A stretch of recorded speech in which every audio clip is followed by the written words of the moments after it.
Guys, magluluto tayo ng hapunan natin. Nakapagluto lang ako ng kanin. Ayan, pangisahan lang. So ang lutuin kong hapunan ko ngayon ay ang pinamili na tinapa. Samahan ko na rin ng dalawang itlog.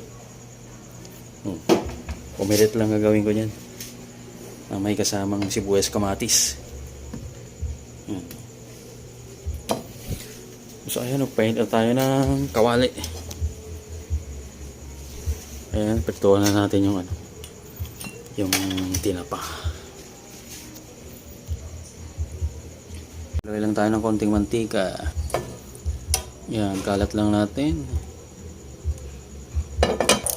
So ayan, pag mainit na yung mantika, lagay na natin yung tinapa. Ayan.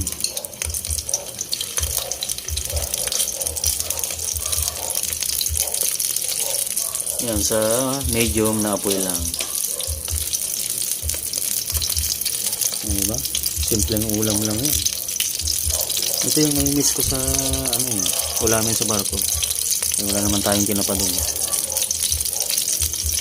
Kaya kung ano yung nami-miss natin, yun ang kakainin ngayon natin dito. So habang prito natin yung tinapa, tiwain na natin yung kamatis sa sibuyas. Tapos halo na natin yung egg. Yan. Yan, scramble lang natin. Yan, lagyan. Yan, lagyan lang natin ng asin, paminta, at konting yam-yam. Yan. Yan, mix lang natin.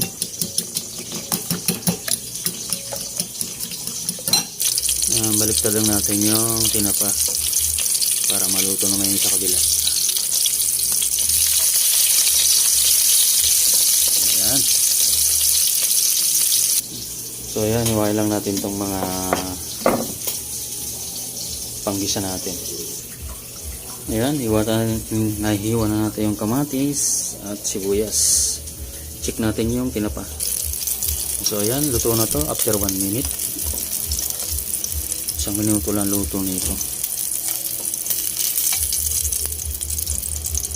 Set aside na natin.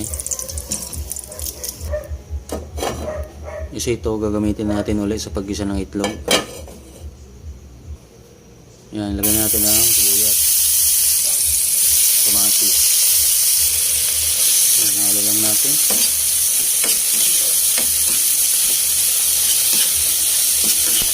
Diba? Walang nasasayang na mantika. Yung pinagpirtuhan, pwede mong gamitin.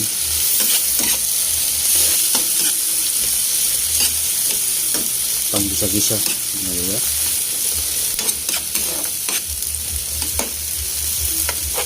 Ayan. Ito na gisa na ng konti. Pwede na ilagay itlog. Nalagay natin yung itlog. Kalat lang natin.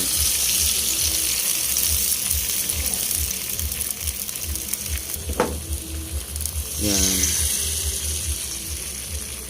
Kalat lang natin para ma-distribute yung tamang init. Ayan.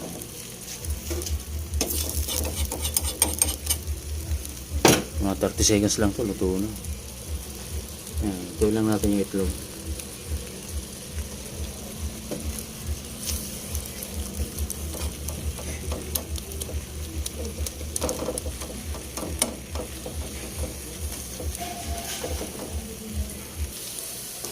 Ayan, ito na. Balik-lag na natin.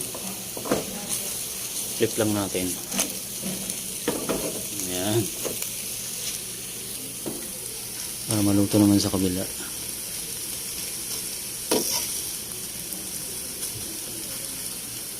Ayan, luto na to. Lipat na natin sa plato.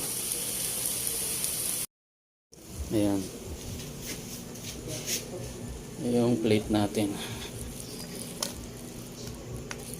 Diba? So ayan, lagyan na natin sa lamesa at na makakain na tayo.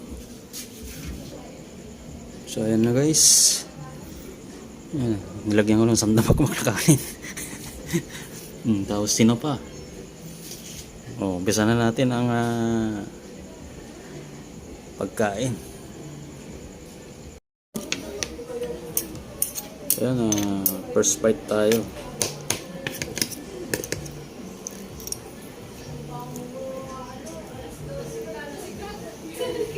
Ayan.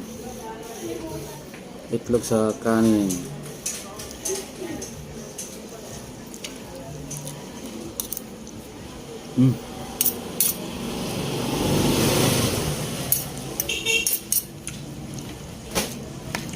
Tamang-tama na yung timpla.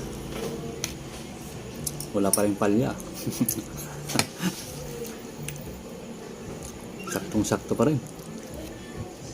Yan tayo guys. Wala mag-isa kasi. Wala si nanay. Sa kabilang bahay.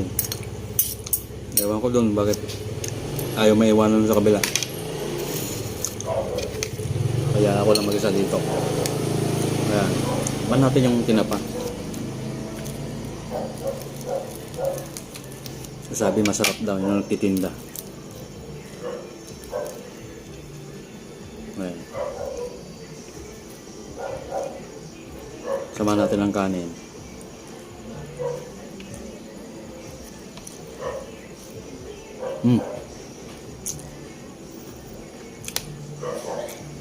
Sarap ah. Hindi siya maalat. Saka malalasa mo yung pagka ano niya, smoky niya. Yung pagpausok nito. Malalasa mo yung flavorful niya, masarap. Kaya salamat sa iyo ate. Meron kang magandang quality ng tinapa. Sarap. Recommend ko sa inyo. Masarap siya. Hindi siya maalat.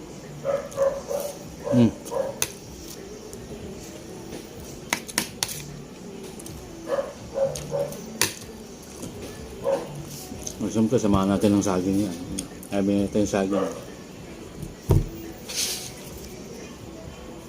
So, ayan guys.